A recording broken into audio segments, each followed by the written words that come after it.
अन्य सर्दी, सूखी खांसी, राइनाइटिस और नाक बंद होने जैसे विभिन्न एलर्जियों के लक्षण का इलाज करने के लिए इसका उपयोग किया जाता है। दोस्तों बताते हैं कि हाइपोटेंशन और भूख में कमी इस दवा की ज़्यादा खुराक लेने से होने वाले प्रमुख दुष्प्रभाव और गर्भावस्था और जिगर या गुर्दे की बीमारियों के मामले में इससे पूरी तरह से बचना चाहिए। दोस्तों बता दें कि ग्लिंगलिट्स सिरप के उपयोग दोस्तों क्या ऐसे इसका उपयोग किया जाता है जो कि यह विभिन्न स्थितियों के रोकथाम और उपचार के लिए उपयोग किया जाता है, जैसे कि एलर्जी के लक्षणों में राहत पाने के लिए उपयोग किया जाता है।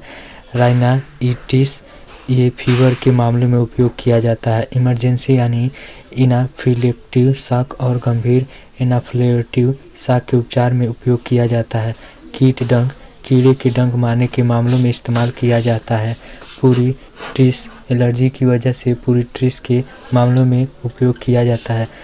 अन्य यानी सूखी खांसी, ब्रोंकाइटिस, सामान्य सर्दी और नाक बंद होने का इलाज करने के लिए भी इसका उपयोग किया जाता है।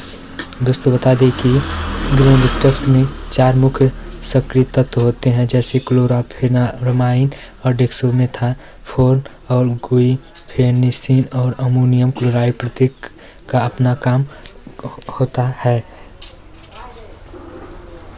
दोस्तों बता दें कि गुइफेनेसिन और अमोनियम क्लोराइड एक्टिवेटर्स के रूप में काम करता है, जो बुक्कानियल स्राव, थूक को बढ़ाने या बलगम को उपचार के खांसी के माध्यम से इसके हटाने का समर्थन करने के लिए उपयोग किया जाता है। दोस्तों बता दें कि क्लोरफेनामाइन एंटी एलर्जी, एंटीहिस्टामाइन और हिस्टामाइन रासायनिक संदेशवाहक और उनके कामों में रुकावट करने का काम करता है, जो एलर्जी प्रतिक्रिया के लिए जिम्मेदार है।